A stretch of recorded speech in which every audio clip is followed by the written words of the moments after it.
Hi అండి. So, real ఎస్టేట్‌కి ప్రతి ఒక్క person dreams and goals achievement కావడం కోసం ఈ ఫీల్డ్‌లోకి ఎంచుకుంటారు చాలామంది. దీంట్లో ఎందుకంటే మోర్ దెన్ ఇన్‌కమ్ అనేది రియల్ ఎస్టేట్‌లో ఎక్కువ జనరేట్ అవుద్ది కాబట్టి.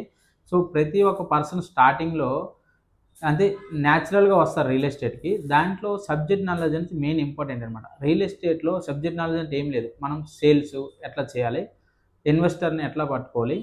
నెక్స్ట్ దాని యొక్క నాడనేది తెలుసుకోవాలి మనం. సో, అట్లా మనము స్టార్ట్ జేయాలి. మన మీటింగ్స్ నెక్స్ట్ మన సీనియర్స్ అప్రోచ్ అయ్యి మెయిను మనము ఇది నేర్చుకుంటుంటేనే వస్తది. ఏది ఉన్నా ఒక్క రోజులో రాదండి. సో, ప్రతి ఒక్కరున్నా కూడా స్టార్టింగ్ ఒక సైట్ విజిట్ పెట్టినప్పుడు ఎమ్మడే దాని రిజల్ట్ కోసం చూస్తారు.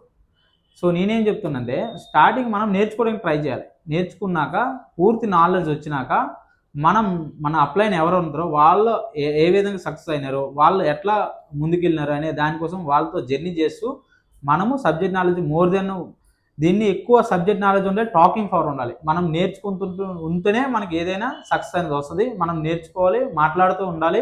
ఎటువంటి పీపుల్ తోటైనా మాట్లాడేటట్టు తయారవ్వాలి. రియల్ ఎస్టేట్‌లో ఫస్ట్ నాలెడ్జ్ ఏంటంటే మనము టాకింగ్ పవర్ ఉండాలి. నెక్స్ట్ నేర్చుకోవాలి. అట్లా నేర్చుకున్న తర్వాత దీనిలో ముందుకెళ్తే 100% సక్సెస్ అనేది వస్తది. ప్రతి ఒక్కరికి సక్సెస్ అందరికి వస్తది.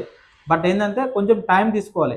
ఎందుకంటే వచ్చి రాగానే మనకు సక్సెస్ రావాలంటే ఎవ్వరికీ రాదు. బట్ ఏందంటే దాని యొక్క నాడి తెలుసుకొని ఖచ్చితంగా దాన్ని సిస్టమేటిక్‌గా మనం వెళ్తే ఆటోమేటిక్‌గా ఖచ్చితంగా సక్సెస్ వస్తది 100%.